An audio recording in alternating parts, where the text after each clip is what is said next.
populasi, sampel, dan penyajian data. Data adalah kumpulan fakta atau angka informasi atau rekaman yang dapat diukur atau diamati. Data sering digunakan dalam berbagai konteks untuk analisis, pengambilan keputusan, penelitian, dan pemahaman lebih lanjut tentang suatu topik atau peristiwa.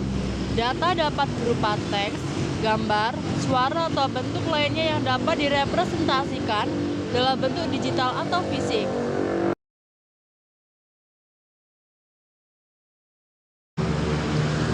Berikutnya yaitu ada manfaat dan fungsi data.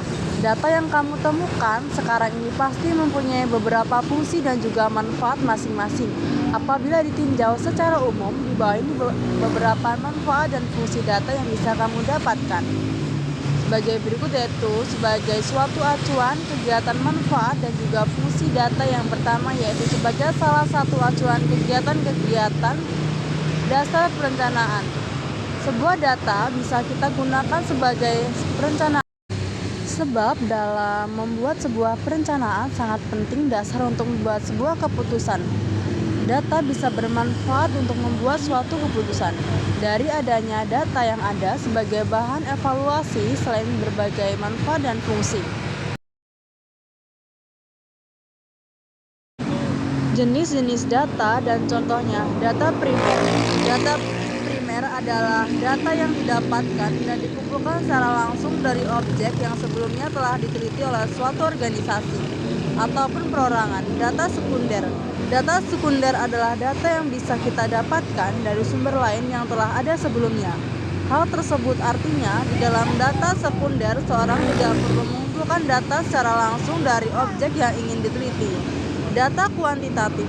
Data kuantitatif adalah data yang didapatkan dengan melakukan sebuah survei data. Data kualitatif berbeda dengan data kuantitatif yang berbentuk angka-angka. Data kualitatif adalah data yang lebih berupa deskriptif. Populasi adalah jumlah keseluruhan dari objek atau totalitas dari subjek yang ada dalam penelitian. Bisa berupa manusia, benda, atau apa saja yang di dalam jumlah keseluruhan tersebut. Kita dapat memperoleh banyak informasi untuk data penelitian yang sedang kita lakukan karakteristik populasi. Populasi juga memiliki karakteristiknya sendiri.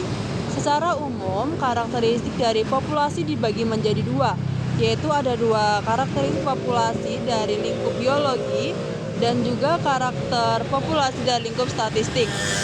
Karakter populasi dalam lingkup statistik.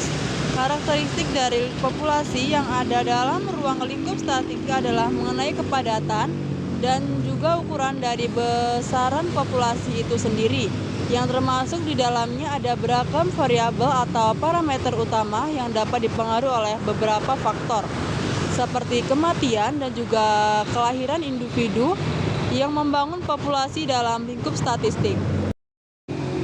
Ciri pertama adalah kepadatan atau juga ukuran dari besarnya populasi, masuk menjadi parameter utama dari populasi yang dipengaruhi oleh berbagai faktor.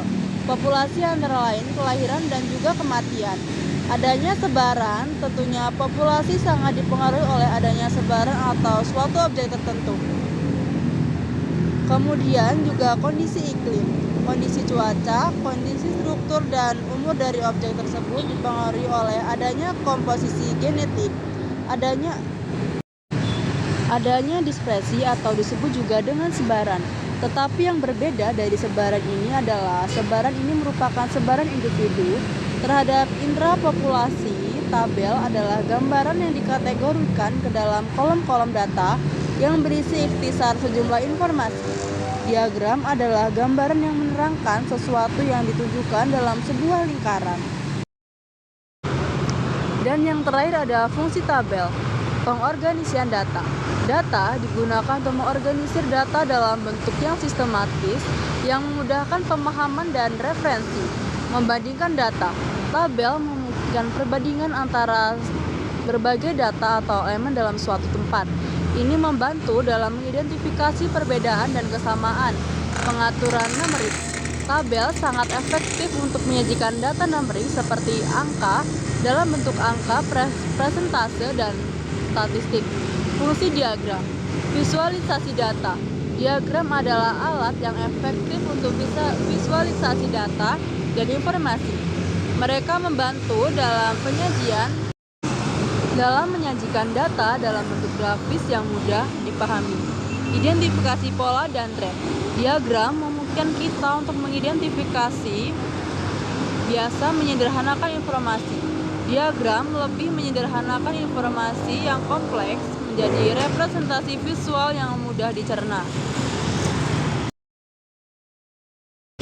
Sekian penjelasan dari saya. Jumpa lagi di materi berikutnya.